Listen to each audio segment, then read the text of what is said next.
Assalamu alaikum wa rahmatullahi wa barakatuh. A'udhu billahi minash shaitanir rajim. Bismillahir rahmanir rahim. Alhamdulillahi rabbil alamin. Wassalatu wassalamu ala rasulihil kareem wa ala alihi wa sahbihi ajma'in wa man tabi'ahum bi ihsanin ila yawmiddin. Amma ba'd.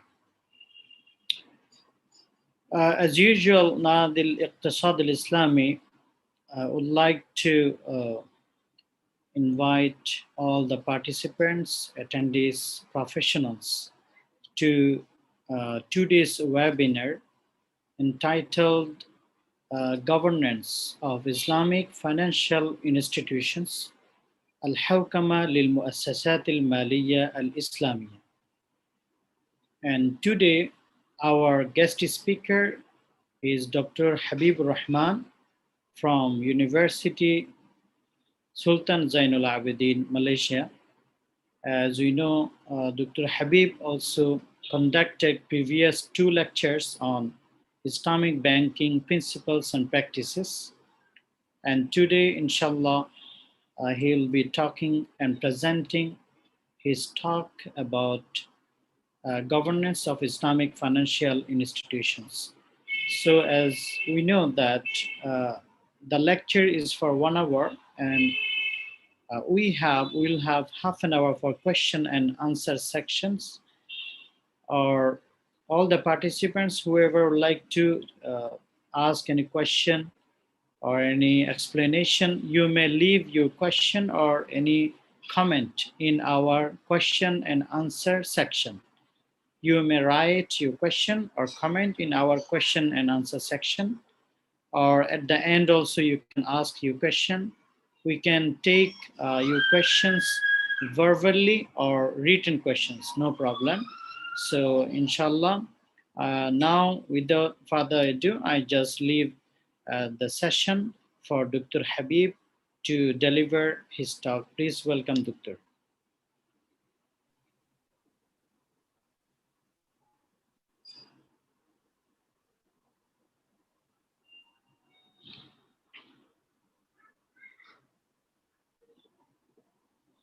Bismillahirrahmanirrahim.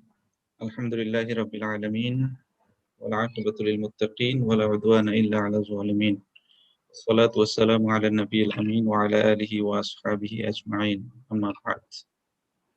Azunnu as-sawt wadih. Yeah, it's clear. No Thank you. problem. It's okay, Dr. First of all, I would like to welcome to all of you for today's session. So, firstly, thanks for the Mr. Moderator, Dr. Muhammad Mahiuddin, for nice introduction. Washukr al-Mawsul li Nadi al-Iqtisad. Thanks goes also for the Islamic Economic Association for organizing such informative and knowledge sharing session, which will be, I hope, very beneficial for the students, researchers, and knowledge seekers. Also, I would like to thank for all the participants and audience who are watching and listening us for this knowledge sharing session. So, inshallah, as the moderator mentioned, today we will discuss about the governance for Islamic financial institutions. When we talk about the governance, we know what does it mean, the governance, right? Governance means is something more than law, is something more than rules and regulation. Is sometimes it refers to a system or a set of systems or a set of rules inside the institutions, inside the financial institutions, inside the corporation, right? That's why when we talk about the governance, it basically refers to the corporate governance, right? So it is essential for any institution, right? Because the governance, a proper governance system will ensure that the institution is going concern, is doing well, is achieving the objectives, right? Is taking care of the shareholders' value, And nowadays, people also talking about the stakeholders value, right?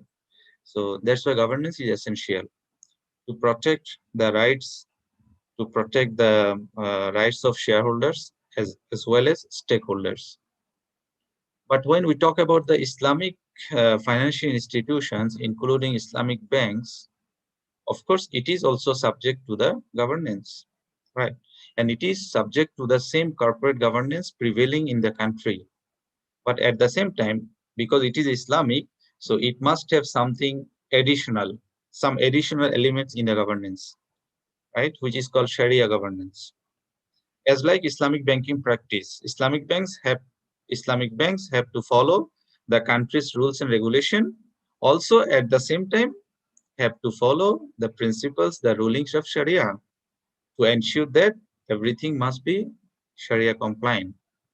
So in the governance also, for Islamic financial institution, it must have some additional elements which we can say that Sharia governance or Sharia governance system.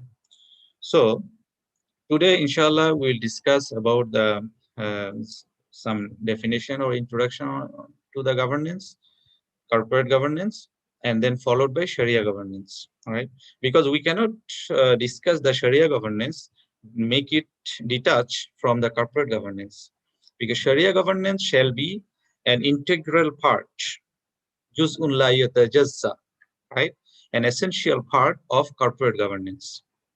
That's why the discussion on Sharia governance shall start with the discussion on corporate governance. And then we try to introduce you some governance standard provided by AOF and also IFSB, AOF of Bahrain and IFSB of Malaysia. And also we try to introduce you the Sharia governance practice and framework that has been practicing in Malaysia. Okay, so these are the discussion agenda for today. So as I said, for the governance, it is important to manage all types of risk, whether internal or external. Also, when we talk about the risk management, for risk management purpose also, and a strong corporate governance should be there. An effective governance system should be there. Right? And Sharia governance is an additional and vital element for Islamic financial institutions. Because Sharia non-compliance risk is a significant risk for IFIs from all of religious, moral, and financial aspect. Because if, let's say, there is a report that this bank is not following or not complying properly the Sharia, then what will happen? The bank will lose the license, right? The confidence of the people towards the bank will be unstable. And at the end, the bank has to shut down the business. So non-Sharia non-compliance, Sharia non-compliance risk is very significant that shall be taken care of by the Islamic banks. Like a halal business. Let's say a company is got the certificate, halal certificate, and later on his certificate has been taken away, right? Has withdrawn his certificate. So what will happen? He has to close the business. Right? So it is very vital, very crucial, because the customer has confidence. So if there is any risk arise from non-Sharia compliance, then customer will take out the money, will take out the deposit, withdraw the deposit, and everything. That's why installing the Sharia compliance culture is essential. Both IOF and IFSB suggest that in order to comply the Sharia principles in Islamic financial institution, you must build up a culture. Because there is something called culture. Because if you make the compliance as a culture in your organization, then it will be very easy for each and everyone or each and every department to comply with Sharia, right? So that's why if we can make something as our culture, so it will be easy for us to implement and to follow, right? Developing the pool of independent, competent, and professional Sharia talent is must for the robust growth of IFI. Of course, when we talk about the Sharia governance, we must have also a pool of scholars, a pool of Sharia experts, right? Who can oversee, who can suggest, who can monitor the business from beginning until the end, right? Okay. So I think already we got the idea of what is governance, right? Governance means a set of rules, control, policy, and resolution put in place to dictate the corporate behavior, right?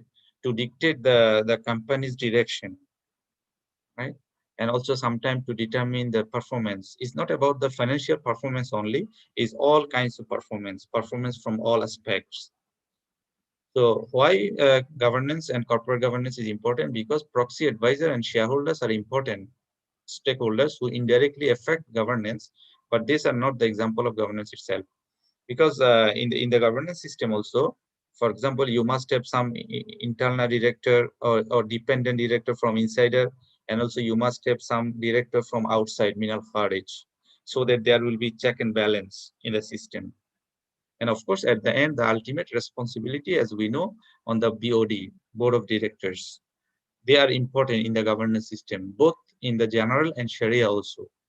Because ultimate Sharia compliance responsibility, along with the Sharia Supervisory Committee, is also the responsibility of the BOD, right? Because later we will see the BOD must ensure, BOD means Board of Directors, and they must ensure that the business of the financial institution is all are compliant with Sharia.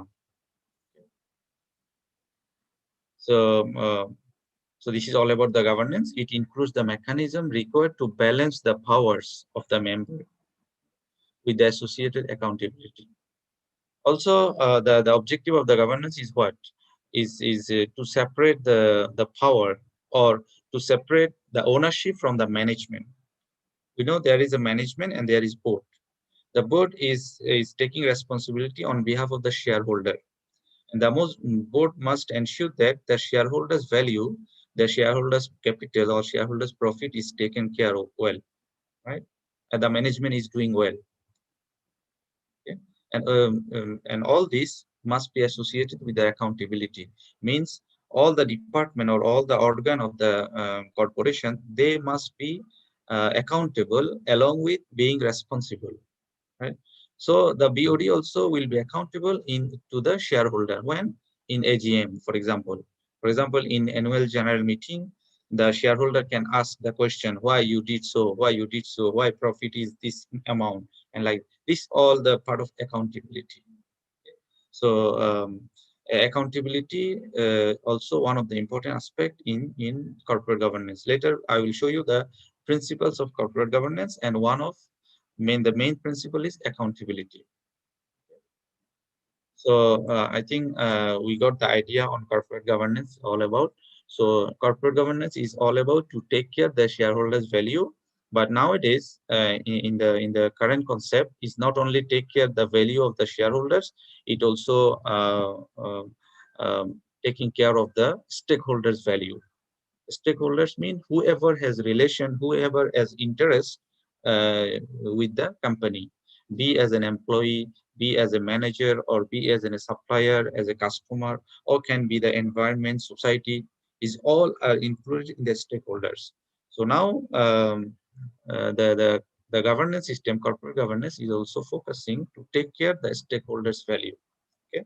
And then the internal control, the performance measurement, and the corporate disclosure is all some important aspect of corporate governance.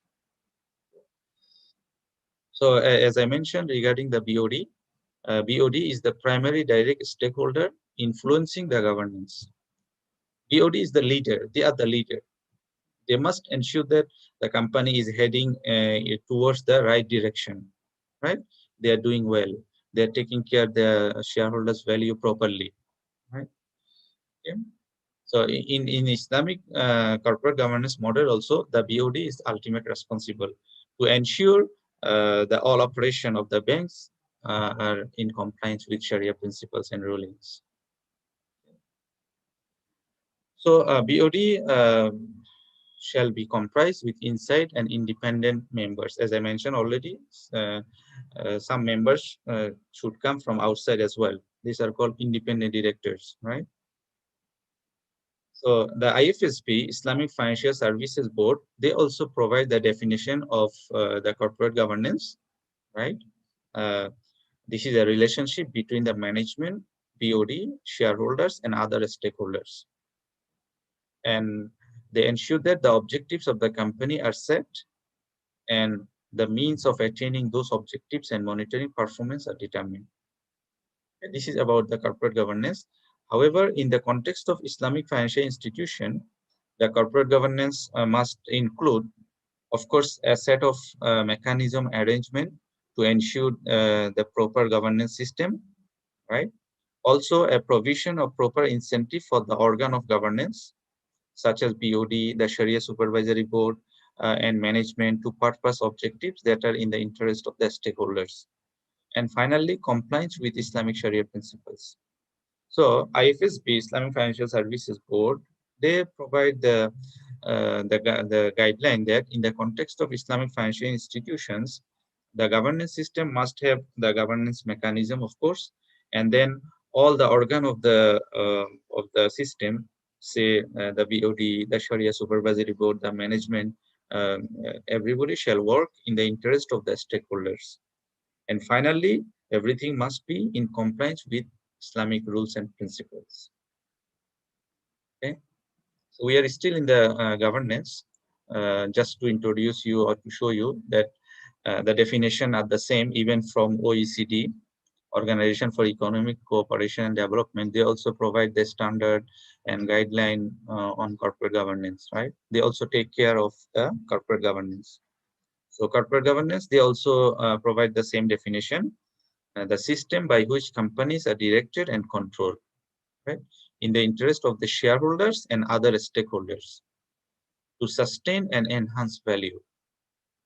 So corporate governance is nothing but a system, right, that will direct the company or institution, right, in the interest of shareholders along with the stakeholders.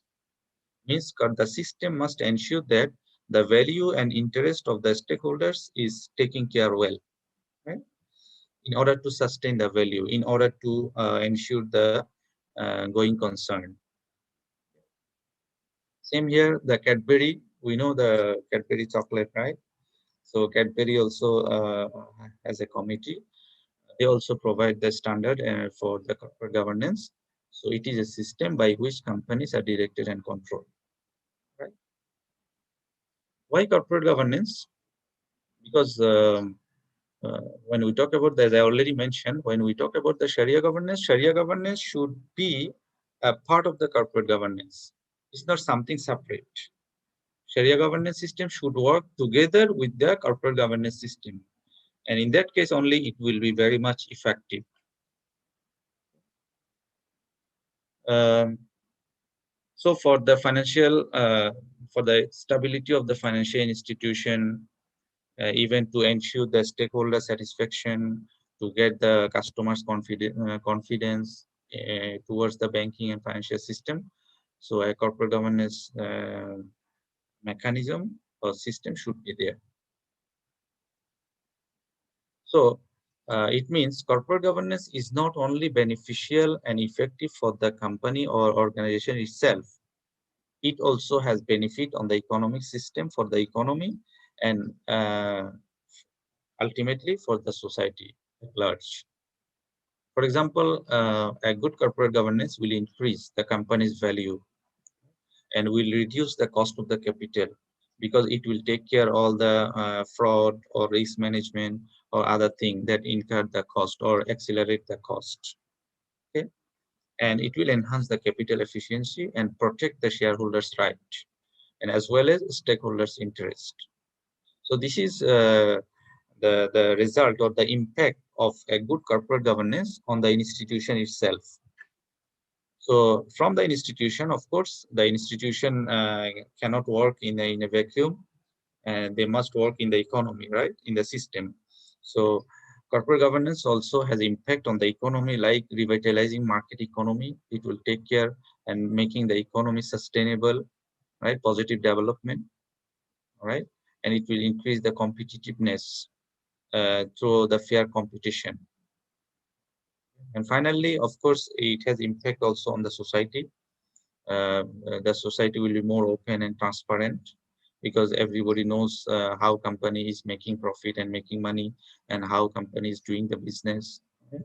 And of course can control the corruption, right? And the fairness will be there. And finally, it will ultimately it will promote the ethical wealth creation process. So, a good corporate governance is not only beneficial, is not only uh, gives provide the positive impact on the institution itself, it also has positive advantage and impact on the economy system, and finally on the society. Okay, this is I think more or less same. So, some fundamental pillars of corporate governance that we must know, and we must remember that there are four fundamental principles or fundamental pillar for corporate governance. Number one is accountability, transparency, and responsibility and fairness. Accountability, clarifying governance rules and responsibility. Accountability means you have to answer. You will be questionable. For each and every decision, the BOD, the management, and every organ of the company, they will be questionable to their seniors. And finally, the BOD also will be questionable to the shareholder in the annual general meeting, right? AGM. So, monitoring by the board of directors capable of objective and sound judgment. And transparency, secondly, timely disclosure of adequate information concerning corporate financial performance. So for Islamic financial institutions, even the institution shall provide all the information and disclosure for complying on disclosure on the Sharia compliance. They must disclose that whether this decision is in line with Sharia or not, and how it is not contradicting with the Sharia and so on, right? For example, in the annual report, they must provide also a separate report on the Sharia compliance, signed and signatured by the Sharia supervisory members, for example, right? So this is all about the part of the transparency, is disclosure, proper disclosure and timely disclosure. Because we know already, if you hide some information and you try to cheat other the shareholders or other stakeholders, so of course it cannot be Islamic, right? It is part of the gharar. We know gharar, right? Gharar means any kind of deception, or any kind of hiding information or misrepresentation, right? It can be translated as gharar. So any contract or any practice involving the gharar cannot be accepted in front of Sharia.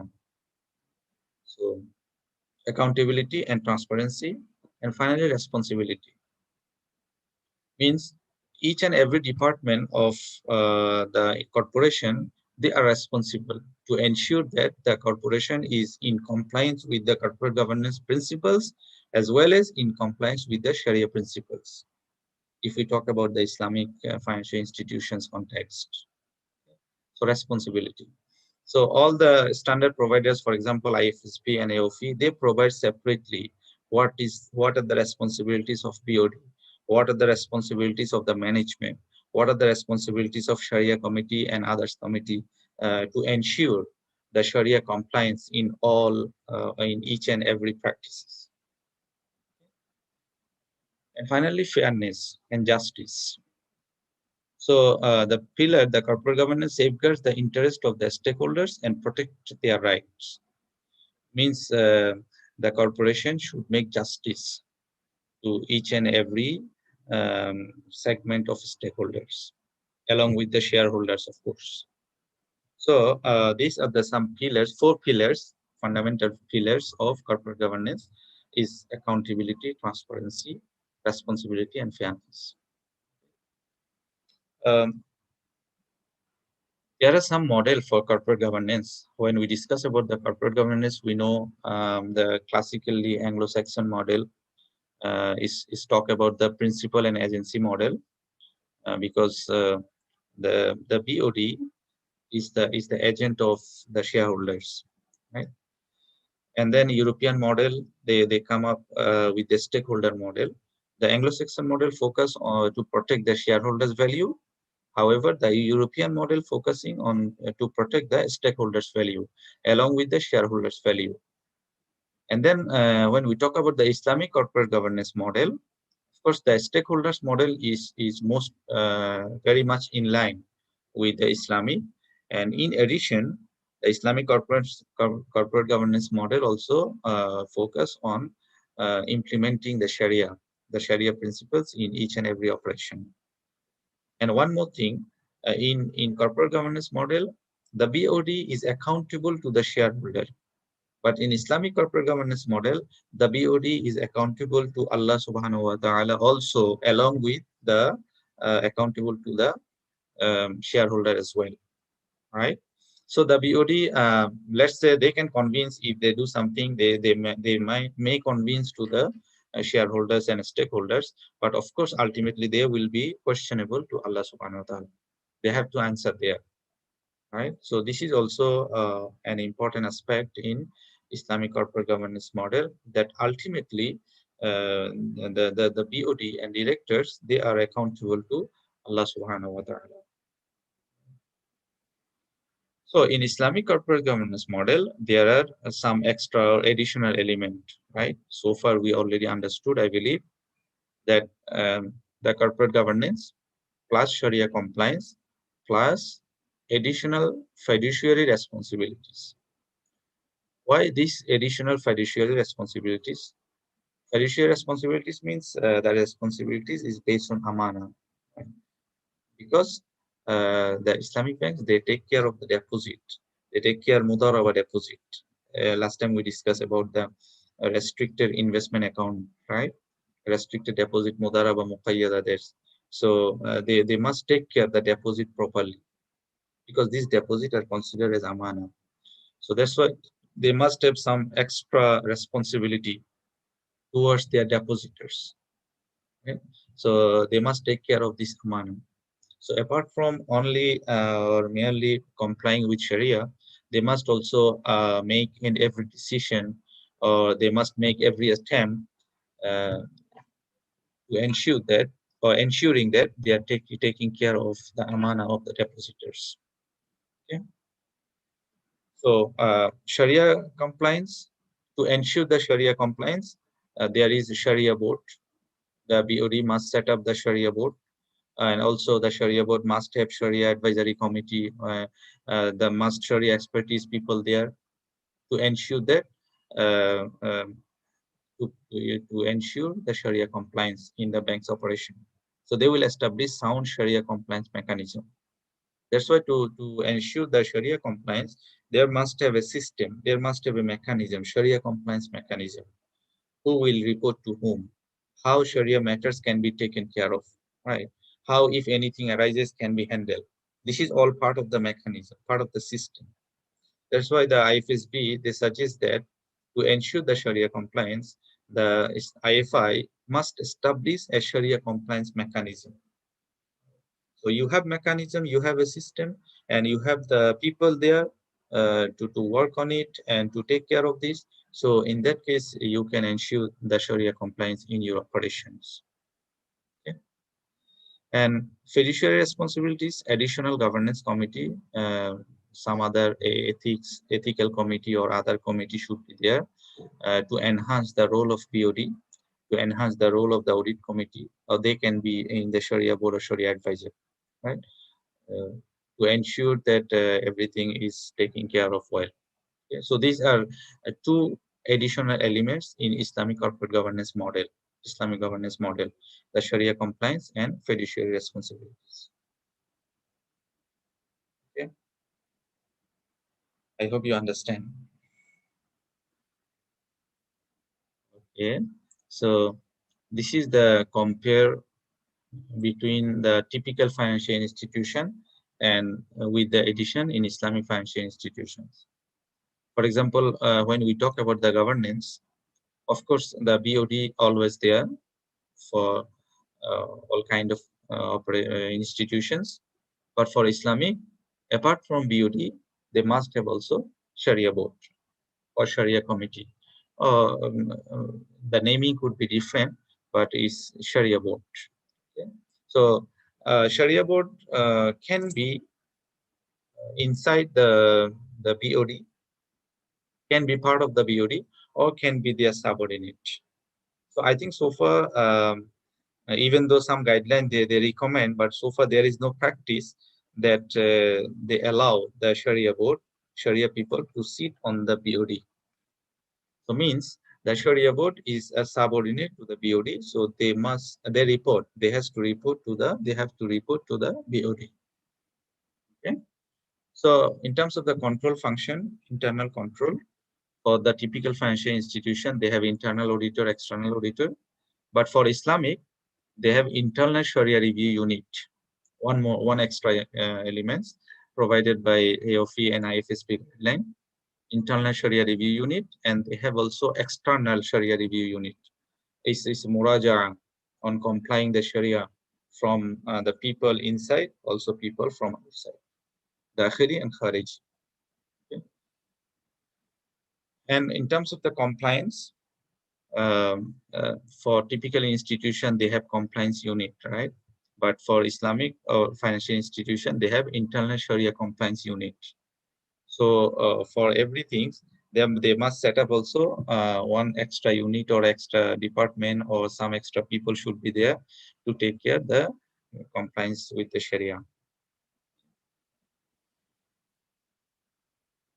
Okay, so far we tried to introduce you the governance in general, the corporate governance, and the difference between the difference in the practicing the corporate governance for typical financial institution along with for Islamic financial institution.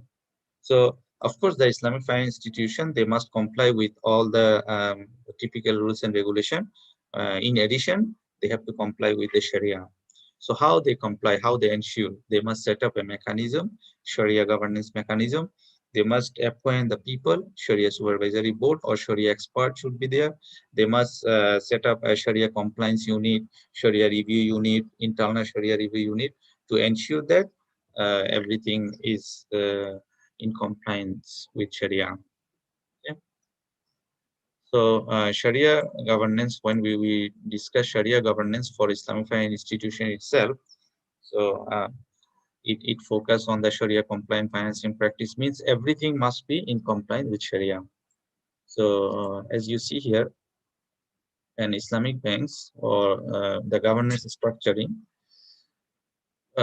for every institution, they must follow the governance framework, right? And they must follow the legal framework as well. And at the same time, they also follow the regulatory framework as well. So for Islamic, the Sharia governance is included in the regulatory framework, because central bank, for example, or other regulatory body, they have the governance framework, Sharia governance framework for Islamic financial institutions. So Islamic financial institution must ensure that they are following that governance framework. Okay. So Sharia governance an important component of the governance framework. So what is the benefit for this? Uh, the normal corporate governance, then extra fiduciary duty, and then Sharia governance. Of course, Sharia governance is very much important for Islamic financial institution to ensure the Sharia compliant, to instill the public confidence, and to promote the financial stability. Because why we are talking about the Islamic banks, Islamic financial institutions, to provide the Islamic financial services. So to ensure that all our services is Islamic, we must have the Sharia governance mechanism. We must have the people who certify and who do auditing, right, and who supervise and who monitor our practices, and then we can get the certificate that we are following the Sharia. And when we get the certificate, of course we'll get the people's confidence. We'll get the confidence from the market that yes, these banks are following the Sharia. So it will instill the public confidence and also promote the stability. If we lose our credibility, right? If there is a rumor that we are not following the Sharia, so of course the people withdraw our money and we become unstable. And then finally, sometimes we have to close the business. So globally, there are two models to following or to practice the Sharia governance. For example, we call there is some countries they follow one tier model, and also some other countries they have to follow two level compliance. For example, let's say Sharia governance is structured to dominant model. Some countries they have central Sharia advisory body uh, under central bank. Every country, of course, must have central bank, has central bank, and some countries the central bank has its own Sharia supervisory council. For example, countries like Malaysia, Pakistan, Indonesia, Sudan. For example, in Malaysia they call it SAC, Sharia Advisory Council, right?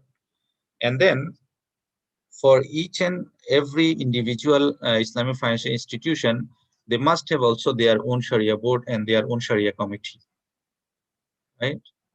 So to ensure the Sharia compliance, they have to follow the both.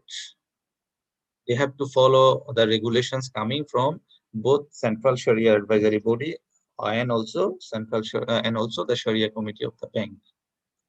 But basically, the Sharia Committee's is job to ensure that the bank are following all the guidelines given by Central Sharia Advisory Body. So Central Sharia Advisory Body is the ultimate guideline provider, is the ultimate people who provide the guideline, who provide the standard, who provide the rulings and Sharia decision on any issues, right? So then what is the job of the Bank Sharia Committee? The Bank Sharia Committee will ensure that the bank are following the guideline given by Central Sharia Advisory Board. Okay, so this is one model. And for Malaysia, the case is very effective because the decision coming from the Central Sharia Advisory Body is binding. Binding means binding, has to follow. Uh, the decision of Sharia Advisory Council has given the legal authority, right? So if any cases comes from Islamic banks or Islamic financial institutions or Islamic finance industry, they are the ultimate people who give the solution and who give the judgment on the issue. Even though it's relating to the legal issue, even though the case goes to the court must refer to the SSC. So whatever decision gives SSC gives, right, the court just endorse.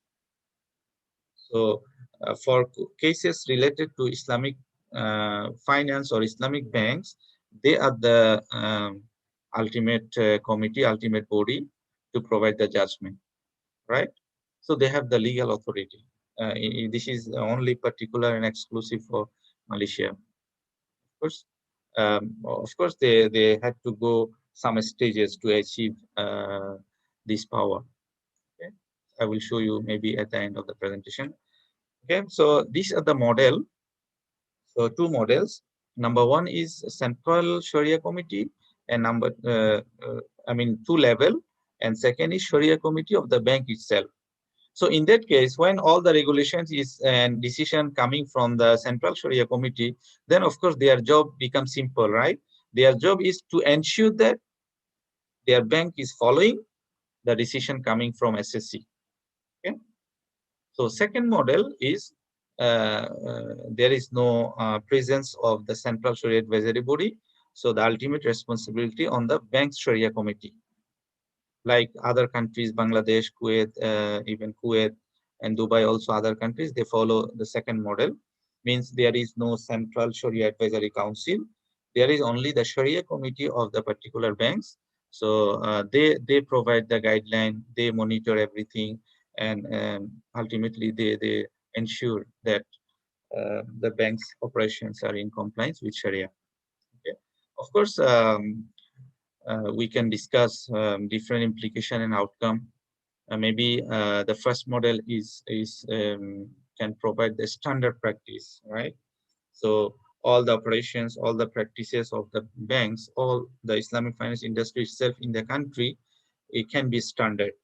Means everybody is following the same ruling, same guidelines, same things. So there is no second issue, there is no second thought. Right? But in the model two, maybe the practice, the decision can be different from bank to bank, right?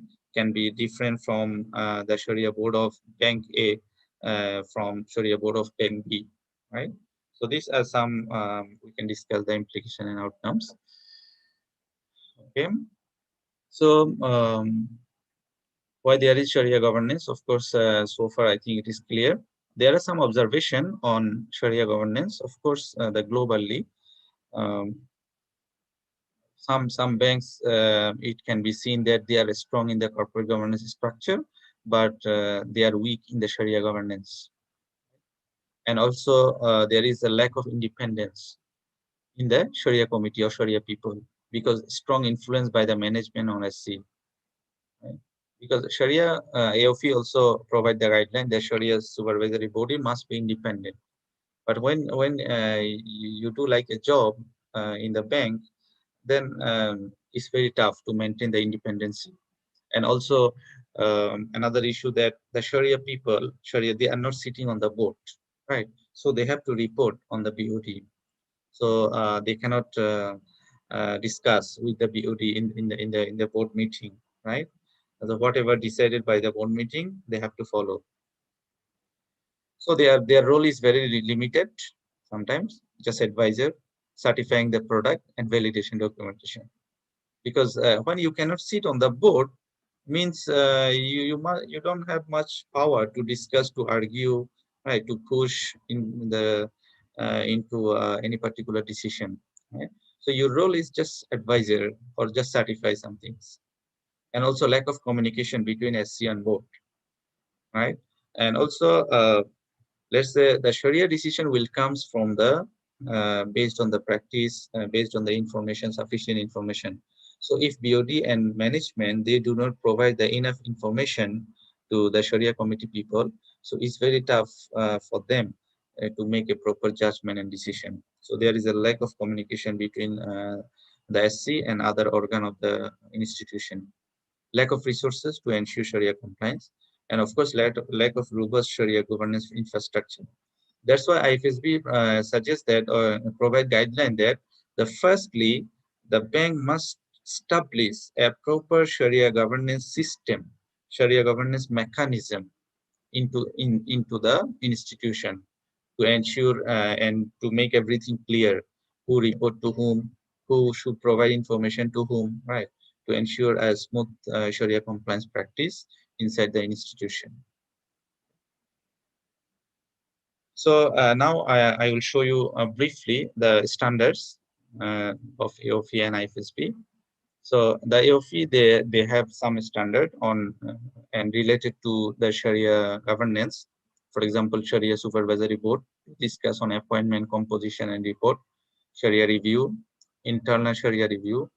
They have also standard on audit and governance committee, independence of SSB. So they provide a separate standard on independence of SSB because it is very important. A statement on governance principles and then CSR. Right?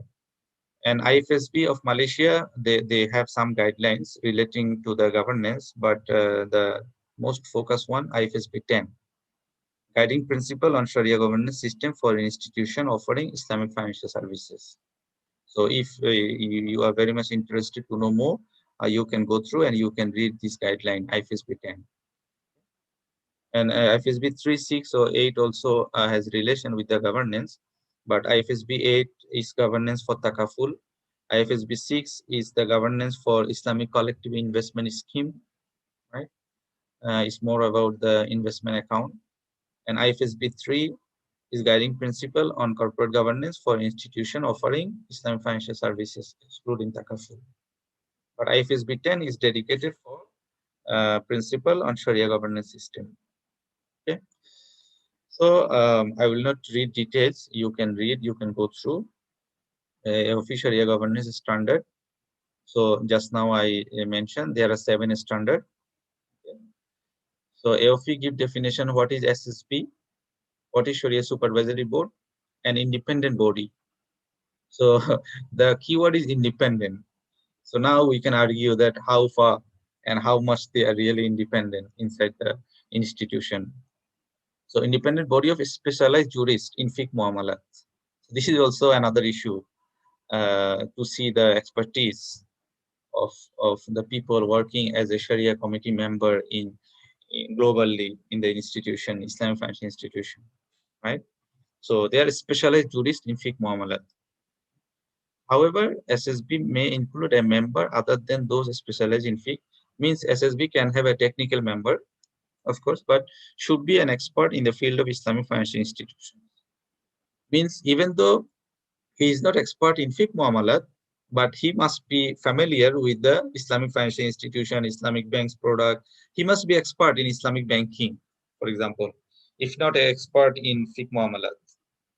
But of course, should have a little bit also an amount of knowledge of fiqh muamalat.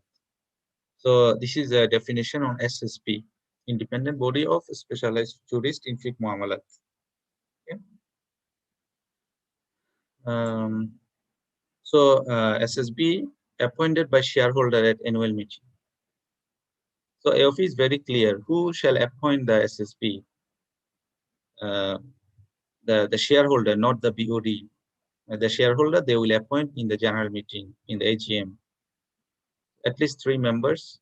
So they should have transparency in their appointment, which sometimes we don't see the transparency globally in appointing the SSB members. And of course, they shall be expert, may include 1 member, just now I mentioned, may not include significant shareholder or member of BOD. Of course, in SSB, there should not be the chairman or MD or CEO or other people who can influence the decision. They must not be there. In that case, there will be no independence, no independency for the committee, right? Yeah. So the main function of SSB, the directing, review, they direct, they review, they supervise, they provide the Sharia advice and guideline, they give Sharia approval on products and services, and they will do the Sharia review. The basic elements of SSB report. So, of course, we know how to make the reporting. They must discuss everything, open and introductory paragraph, and then finally the statement should be there that opinion paragraph, and they are expressed their clear opinion on the compliance of Islamic financial institution with Sharia rules and principles. This opinion paragraph should be there. They must clearly mention that the operation carried out by the institution are in line with Sharia principles. Okay, this statement should be there. Then this is the basic elements of SSB report. This is Sharia review. So Sharia review is not Sharia audit, right? It's different thing.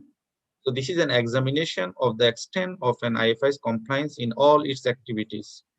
The examination includes the contract, agreement, policy, products, transaction, memorandum, everything, right? All the activities must be examined by the Sharia people. Can be the Sharia members, Sharia SSB members, or can be the other Sharia executives. So how to conduct the Sharia review? They must have proper planning and then execute, and they must do reporting. Right? So the planning should be there, and then the procedure should be there, how they execute the Sharia review, and then everything must be documented. Right? And they finally they shall provide the report. Uh, Internal Sharia review and other things carried out by an independent department. So the Sharia review, that one can be carried out by SSB members, but internal Sharia review is like the bank's internal audit or internal control, right? By independent department, which is responsible for internal audit function. So this is a continuous examination and evaluation, and then they submit the periodical report. Okay. So internal Sharia review, this is an independent division. Internal Sharia review shall not be lower than the internal audit department or internal control. So AOF suggests that there shall be an internal Sharia review unit for Islamic banks. And that should be in line with the internal audit department, or can be together, can be integrated. Internal audit department and internal Sharia review, or internal control, internal Sharia review. I think you can read, because we don't have time to read all, go through. This is very clear. Then audit and governance committee, and then this is audit and governance committee's report. Okay, and then another standard we show just now, independence of SSP. So regarding this, Eof mentioned that uh, independence means, in this case, an attitude of mind which does not allow the viewpoints and conclusion of its subordinate to the influence and pressure of conflicting interest. Mean SSB cannot be subordinate for BOD or chairman or management B or other senior management. Right? So they should not be subordinate. They should be stand alone to enhance the public confidence in terms of compliance with Sharia. And also not to be subordinate, and should not be the employee. So SSB members cannot be a regular employee of the banks. Okay. Then IFSB 10. IFSB 10 is basically discuss about the issuance of relevant Sharia pronouncement resolution, dissemination of information, internal Sharia compliance, and annual Sharia compliance review. This is just the difference. This is, I think, I already show another way that for typical internal auditor, external auditor, for Islamic, internal Sharia review unit, external Sharia review unit. The IFSP 10 provide basically the 5 parts or 5 approaches, or we can say 5 general instruction. For example, number 1, general approach to a Sharia governance system, right? So IFSP 10 says there must have a mechanism to ensure the Sharia governance practice into the institution, and then to ensure reasonable expertise and skill set in Sharia board. They discuss about the competency. In the second part, they discuss about the competency of Sharia people. And they also, in the part 3, IFSB 10 also discuss about the independence of Sharia board. And the part 4, they discuss about the confidentiality, and then consistency and regular improvement. So IFSB 10 is very comprehensive, in a sense that they discuss the 5 approaches or 5 general instruction. For example, starting with having a general governance mechanism, followed by the competent Sharia people competency, and then independency, and they discuss confidentiality. All the decision must be confidential, and the Sharia people must be consistent in their decision, and in terms of also maintaining their competency and qualities. Okay. So I think time will not allow to read all. This is the general mechanism. Principle 2 must ensure that the Sharia board has all these terms of reference, well-defined operating procedure. Means everything must be there, right? The your job scope, your procedure, how you will work, and how the Sharia committee ensure the Sharia compliance in all operation. And in principle 2, part 2, they discuss about the competency. In the competency also, they are so much in line with the AOF in terms of providing the qualities uh, and the qualifications of the Sharia people, and also they provide the good character, then competence, diligence, capability, soundness of judgment, and so on. Professional development, confidence. This one not confidence, independence. The Sharia board must have independent oversight. Is in line with the AOF also for talk about the independency just now we discussed. And then confidentiality. The Sharia board member should ensure that the internal information obtained uh, is kept confidential. So everything you discuss in the board, or all the report or whatever happened in terms of Sharia compliance and not, everything must be confidential. And then consistency. Consistency means should fully understand that the legal regulatory framework is consistent. Means also the decision must be consistent with the legal framework, with the legal decision, with the law of the country, and other things. So finally, I want to show you the Sharia governance practice in Malaysia, because Malaysian Sharia governance practice is quite unique, and we already shown that they practice the two-level monitoring, right? They have Central Sharia Advisory Council. Okay. So, of course, as I mentioned, the decision of SSC now got the legal authority or legal power, but for that they had to go through many stages. For example, in the first stage, the Malaysia established a foundation of Sharia governance. They established the Sharia Committee to ensure the Sharia compliance, right? And then expansion of Sharia advisory role. They appoint the Sharia advisor and the Central Bank of Malaysia (BNM). They provide many Sharia governance framework guideline, right, to ensure the Sharia governance, and promoting uniformity and harmonization of Sharia interpretation. Malaysia is trying to achieve the harmonization, if not globally, at least the nationally, at least inside the country. They always try to practice and offer Islamic financial services in a harmonized way, right?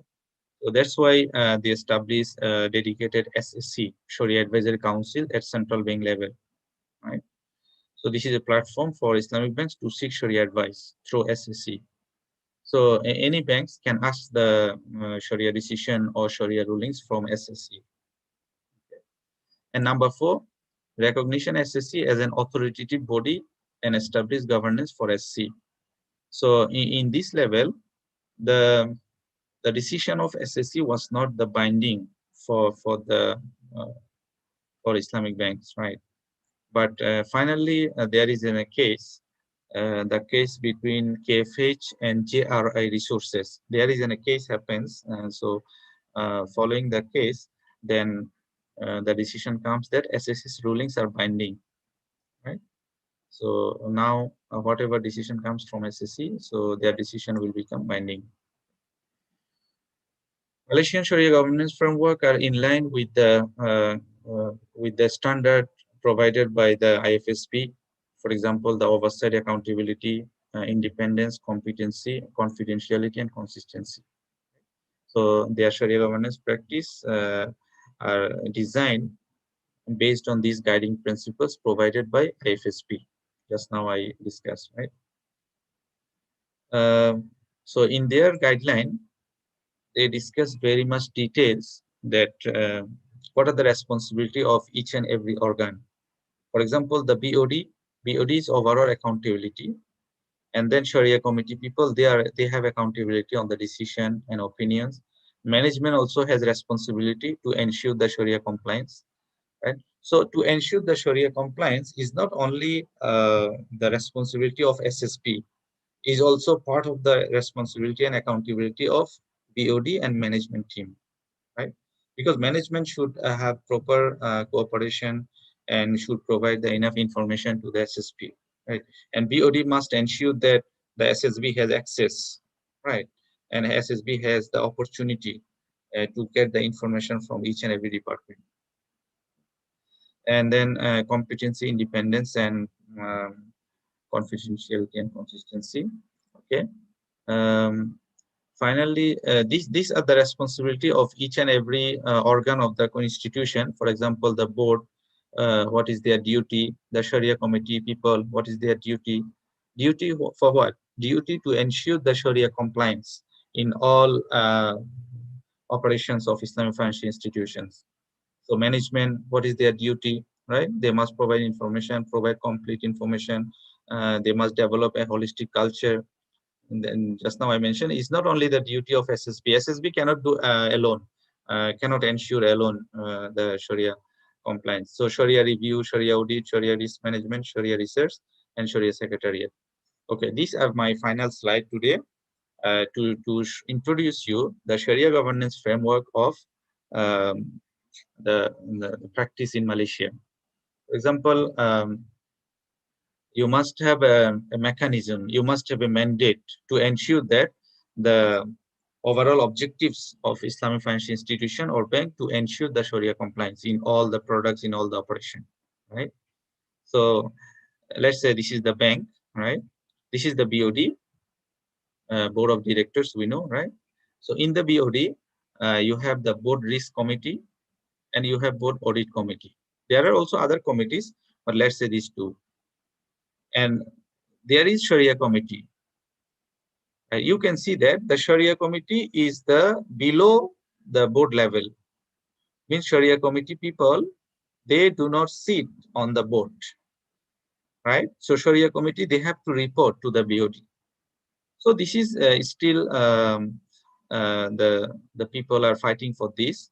That why not the Sharia committee? They even at least one of them, right? They can sit on the board so that they can discuss and they can be part of the decision making process. Now Sharia committee is not part of the decision making process. They are the management part. They are the included in the management, not in the decision making process. Okay, so there is Sharia committee, and you have management. Of course, management always separate from BOD, and management they report to the BOD, and management they have to report also the Sharia committee, right? And then under the management, you see there are many departments inside the Malaysian framework: Sharia risk management, control function, Sharia review, Sharia research, and Sharia audit. And their duty also clear: who will report to whom. The Sharia risk, they report to the board risk committee, and also at the same time, they have to report also the Sharia committee, right? Sharia review, they will report to the management, and also they will report to the Sharia committee. Sharia research function, they will report to the Sharia committee, also to the management. Sharia audit, they will report to the board audit committee. And because audit function is the Sharia audit also part of the general audit function. So they also report to the Sharia committee. So the Sharia committee's job is to oversee and monitor that and to get the information from all the departments to ensure that each and every organ of the institution is working in compliance with the Sharia principles. Okay. So the Sharia audit, they will report to the BOD, board audit committee. Also, they will report to the Sharia committee. So this is how the Malaysian Sharia governance framework established to ensure that each and every organ of the institution is working to ensure the Sharia compliance in each and every operation of Islamic financial institutions. So this is the end of my presentation. So if I may wrap up what we have discussed today. So firstly, I try to introduce the governance itself, right? And we have mentioned that governance is a set of system or is a set of rulings, right? To ensure that the institution is or the institution leader or institution, the management is working to protect the shareholders' value and as well as the stakeholders' value. Okay, so corporate governance, the objective is to ensure the protection of shareholders' value. But when we talk about the Islamic corporate governance, we have to add some extra element, which is the Sharia governance, which is the fiduciary responsibility, and which is also in the corporate governance, the accountability is towards the shareholders only. But in Islamic corporate governance, the accountability ultimately to Allah subhanahu wa ta'ala, right? And then we discuss the corporate governance principles: accountability, disclosure, responsibility, and the fairness, right? And then we discuss about the Sharia governance, and we show you the Sharia governance practices around the world. And there are two models. One model is they have two-level Sharia board, central and the decentral. And other model, they have only one level, which is the bank's level Sharia committee. There is no central Sharia authority, right? And then we also introduce you the Sharia governance standard provided by Eof. Eof provide the 7 standard Sharia governance, right? Including the SSB's definition, SSB's appointment, Sharia review, internal Sharia review, right? Sharia audit, and CSR, and so on. And IFSB 10 also provide the important guideline on the Sharia governance. So they focus on establishing a Sharia governance mechanism, and they also focus on the competency, confidentiality, and consistency of the Sharia governance and Sharia people. Okay. And finally, I will try to introduce you the Sharia governance practice and framework, which is existing, which is practicing in Malaysia. And we have seen that.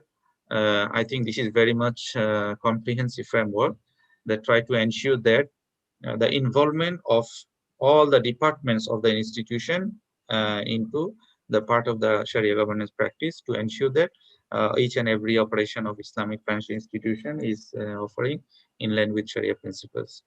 So I think that's all from my side. Thank you very much for your question. Thank you very much for listening. Assalamu alaikum wa rahmatullahi wa barakatuh. Walaikum assalam wa rahmatullahi wa barakatuh. Doctor, mashallah, that was brilliantly presentation by your kind self, mashallah, on governance of Islamic financial institutions. So you covered many topics about the governance and rules and regulations, and also the Islamic corporate governance. You cover Sharia governance standards by AOF, and also standards by IFSB, and what is being practiced in Malaysia. So that was very nice and excellent presentation. MashaAllah. Thank you very much. Shukran, Dr. Habib. So we still have some times to take some questions and or comments from the audience. So let's see in question and answer section. We can see here 3, 4 questions. So Dr. Habib, if you can read and just explain. I think there are 2, 3 questions already you explained, but you can explain again maybe. Thank you very much, Doctor. Okay, sure. Thank you. I have seen 4 questions in the question section, but all are from the same person. But never mind. Okay. Yeah. Um, Sure. the first. Just daqiqa. I just would like Um, to just inform all the audience and also participants the condition for the certificate. Number one condition is to attend until the end of the lecture. I mean لابد أن يحضر أو أن يستمر لنهاية المحاضرة. هذا الشرط الأول. والشرط الثاني التسجيل. من لم يسجل بعد لابد أن يسجل في الرابط. Who did not register yet, please go to the link and register your name. Then you will receive the certificate of the lecture. So first of all, you have to attend from the beginning to the end of the lecture. Whatever lecture being conducted or organized by Nadil Iqtisad al-Islami. So you have to join from the beginning to the end of the session. And number 2, you have to register in the link provided by Nadil Iqtisad al-Islami. Then you will receive the certificate, inshallah. Thank you, Doctor. Shukran. You may proceed. Yeah. okay, thank you. Okay, first question is asking about the conflict between the Central Sharia Advisory Committee and also the bank's SSP. I think the first of all, there should not be any conflict between the SSC and the Central Sharia Advisory Council and SSP, the bank's SSP. Because whatever decision comes from SSC, the SSB or the banks must follow. If they don't want to follow any practice, they have right not to follow. But if they disagree with the decision, the example given, let's say the organized tawarruk is permissible by Central Sharia Board, but is not permissible by SSB. So I think that should not be, that cannot be happen. Means the bank's SSB, they can challenge or they might have different opinion. So there is a mechanism to address this issue to the SSC, but they cannot publicize, they cannot come into the public media or social media or newspaper, and they cannot simply argue. There is mechanism to address and to discuss with the Sharia Advisory Council of Central Bank, right? So means there should be a harmonized way to practice this. So normally, in the case of Malaysia, I think there is no such issue. So of course, the SSC, the people, the Sharia scholar, they are also very much scholar. They are very much well versed, and they know their culture. They know everything, right? Uh, they cannot come up simply. They will not come up any simple decision. But still, the SSBs, the banks SSB, they have right to argue, to disagree. But there is a proper mechanism how they address, how they communicate. There is a mechanism, a standard procedure to communicate with the SEC. So by using this mechanism, they can address, they can communicate, they can discuss with SEC. But the SSB cannot take any decision against or not in line with the SSC's resolution, right? So SSC's resolution at the end, this is the binding. So SSB, they has to follow. If they don't want to follow, it's fine, no problem. But if they want to argue, they want to differ, so they have to use the proper channel to discuss with them. Um, okay, next question. Under Model 1, does the centralized Sharia advisory body performs audit and review of the procedures and activities of individual banks, SSB? Yes, they provide guideline, and they have guideline, they have standard procedure how a bank should conduct how an audit should be conducted. But they will not conduct the audit personally in person. Of course, they have mechanism. That mechanism shall be followed to conduct the audit, right? And also there is a standard procedure to provide the report and to publish the report and everything. For in the case of Malaysia, the things is very rigorous and strict. Anything they do not follow, simply their license can be withdrawn, or they can be simply penalized. Some bank mentioned in the opinion para mentioned that they confirm that the majority of the transaction that they review comply with Sharia. Does this practice is okay? Uh, the majority of the transaction. Uh, I think I feel AOFI provide details on this, how a Sharia pronouncement shall be made. So they must be clearly express their opinion that everything in line with Sharia principles.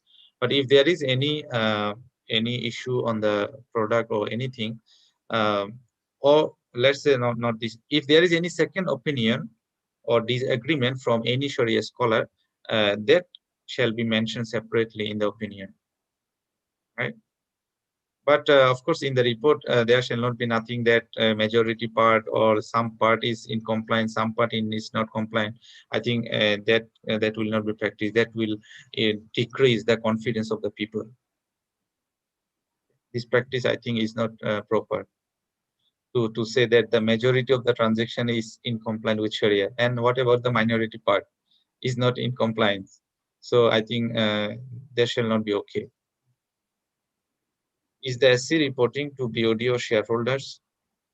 Yes, SC, because SC is the under BOD, so they report and they have to do regular communication with the BOD. Of course, before giving the final opinion and final announcement, they must have discussion meeting with the BOD and other senior management to get their concern as well. SC simply without discussing with shareholders or even not non shareholder, let's say BOD, without discussing BOD, I think SC cannot publicize the report, especially on the Sharia announcement report, right?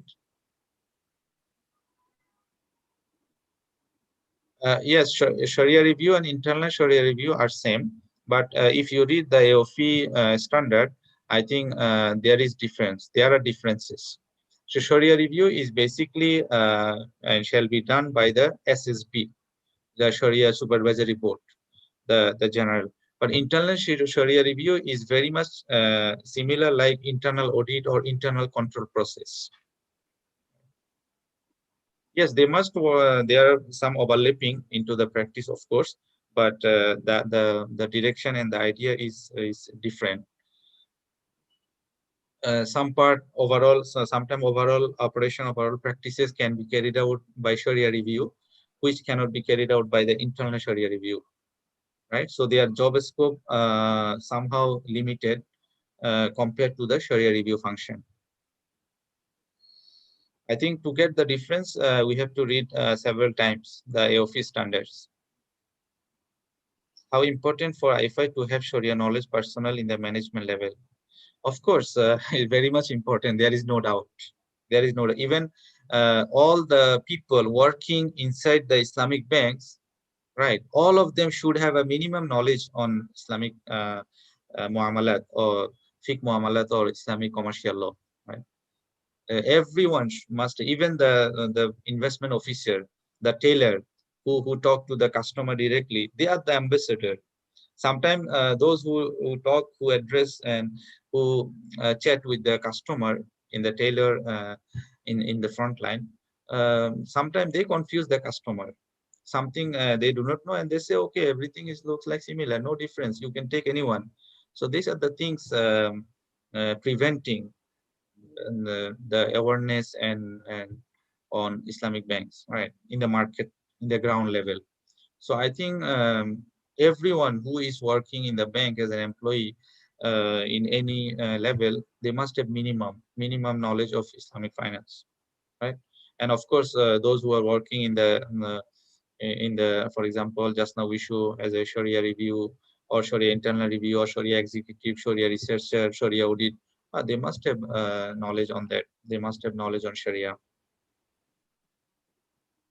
Okay, I think these are the point on this is the question mentioned in the Q&A box. Yeah, I Is think there there are anything in the chat box? raised their hands, so let's listen to them. Maybe Okay, okay. Nizma Committee, please. Yeah.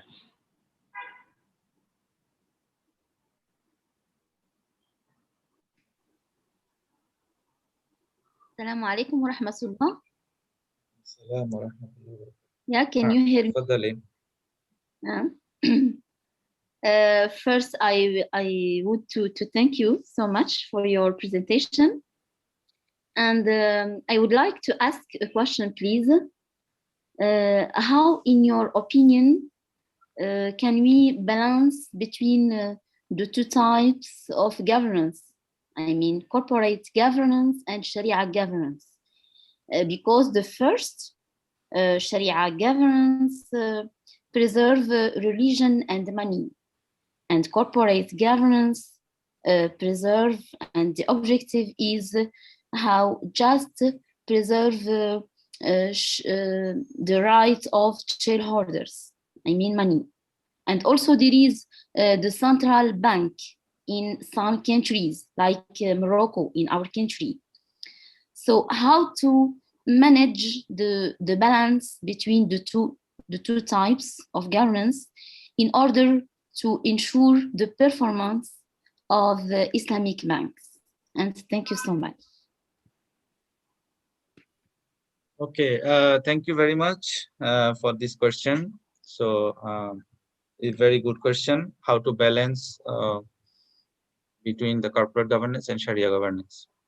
I think it is quite clear from your question as well.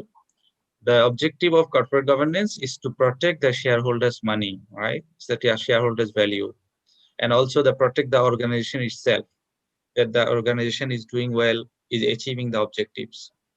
So first of all, if just we take the minimum part of Sharia, so the Sharia governance will ensure that this making money, this taking care of shareholders' value, this achieving the objectives are in line with Sharia. It means there is no practice that violate the Sharia principles, right? Yes. So just making halal money or just making money in a halal way, simple. So there is nothing wrong. This is, I can say, minimum achievement from Sharia governance to ensure that the money is making by this corporation for the shareholder, for other people, is the halal. So that's number one. Number two, of course, the Sharia, as we know, is not only now focusing on the halal is also focusing halal and tayyib. So tayyib is something addition from halal. So if let's say the decision is in line, or the decision is for beneficial for the shareholder, this is, we can say, halal. But if the decision is beneficial for the stakeholder as well, along with the shareholder, so the decision is halal and tayyib, right? If the decision is not causing any harm for the society, if the decision is upholding the ethical values along with the halal and haram issues, so we can say it is halal and tayyib. So this is some, also just now I discussed about the fiduciary duty is to do everything with as like amana, as like you taking care of the amana, right? If somebody put something to you as amana, how well you try to take care of that. So like this. So this is some additional element in Sharia governance. Also, the principles of transparency, disclosure, fairness, justice, which is also provided in corporate governance. These are also so much in line with the Sharia principles, and also integral part of Sharia governance. So I think the corporate governance principles is very much in line with the Sharia principles as well. Only we have to ensure that whatever we do, whatever the bank does, everything is in line with Sharia principles, and everything is in line with the, now people are talking about the SDG, right? Sustainable Development Goal. And also there is also ESG, right? Environment, socially responsible investment also. So everything must be in line with that, right? So this way, the Sharia governance and corporate governance can come together and can work together, right? So thank you very much for your question. I think I try to address your question. Thank you, Dr. Habib. And there's another, what the Zahir. Please welcome. You can proceed. Assalamu alaikum. Salam wa rahmatullahi wa barakatuh. Thank you, doctors, for this sessions. I think actually I'm just would like to ask about your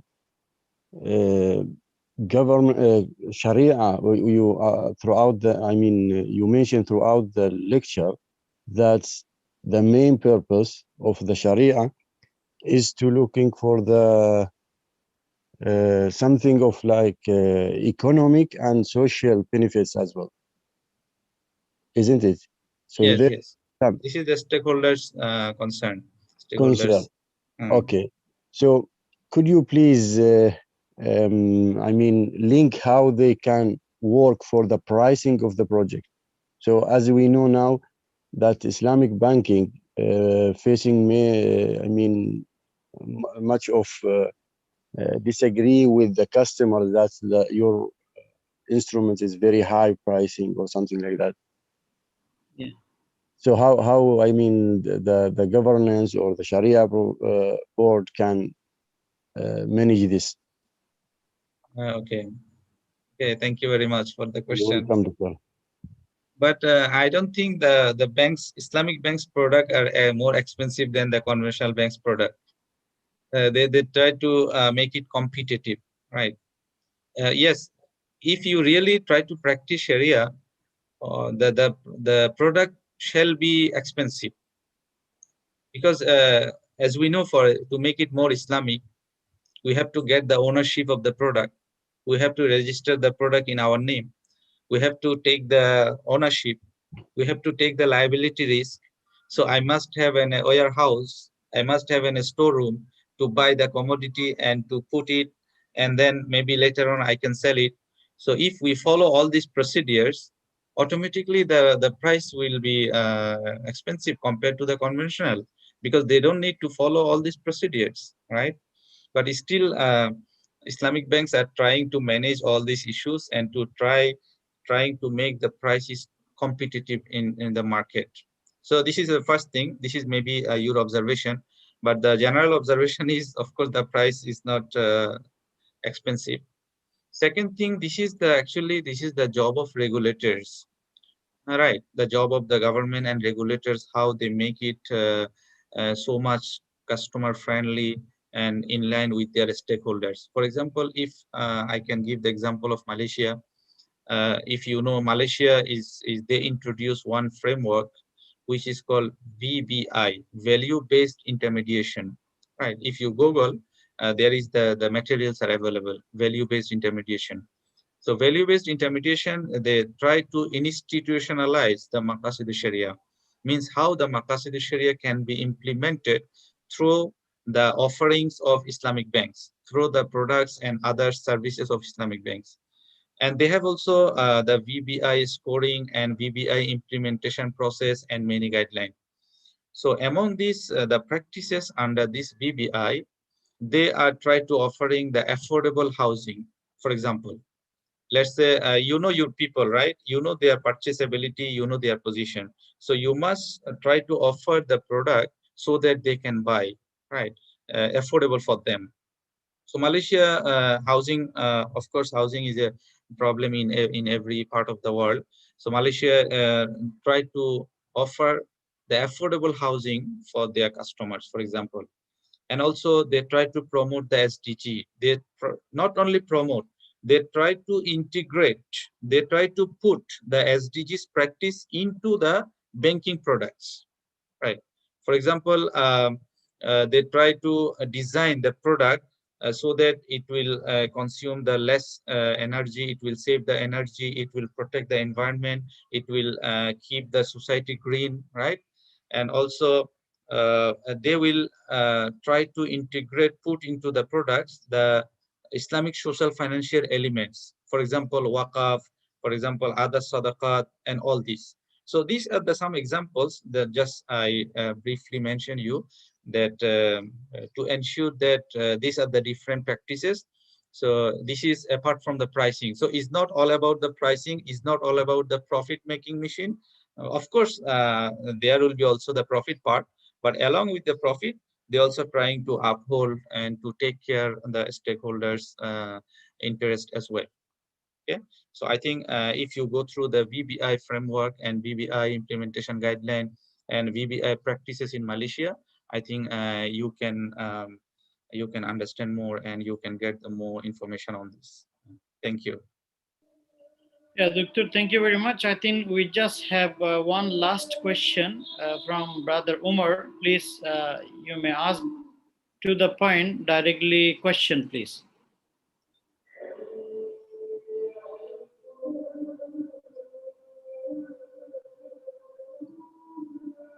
Assalamu alaikum. Walaikum assalam wa rahmatullah. Thank you, doctors, for this lecture. My name is Omar Abdurrahim from Jordan. I just have So I just have a quick question regarding the governance. From your opinion, what do you think is the future for the Islamic finance or the Islamic banking? If we're gonna use the governance and the development from that system, and what that's gonna affect for the Sharia governance? Is it good for the long run? What do you think is the future for that? And this is just Thank you very much. Thank you very much. You know, we are talking about the Islamic finance. So it's not all the success and performance is not our credit or people's credit. All credit goes to the Islam.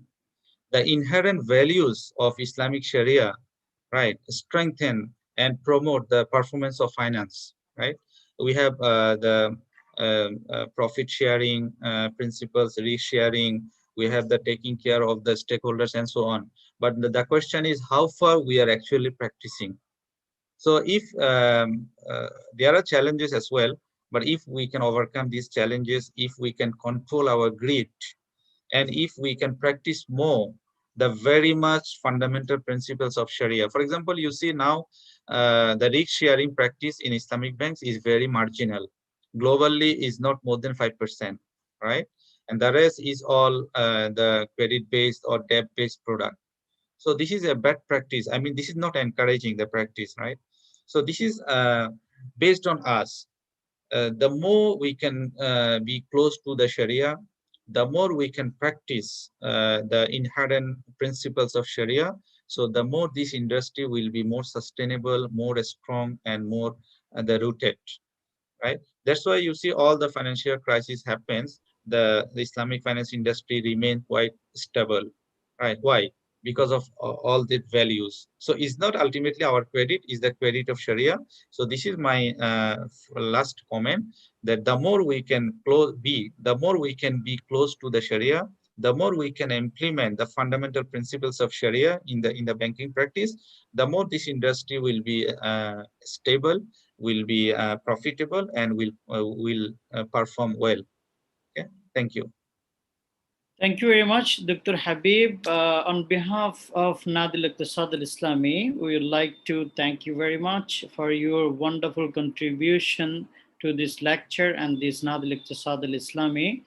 And we really pray to Allah subhanahu wa ta'ala to reward you well. And also like to thank our Mushrif al-Aam, Dr. Ala Adil and Lajna wa Idar Lajna Nadi, and all participants who joined this lecture today, students, lecturers, and professionals from all over the world.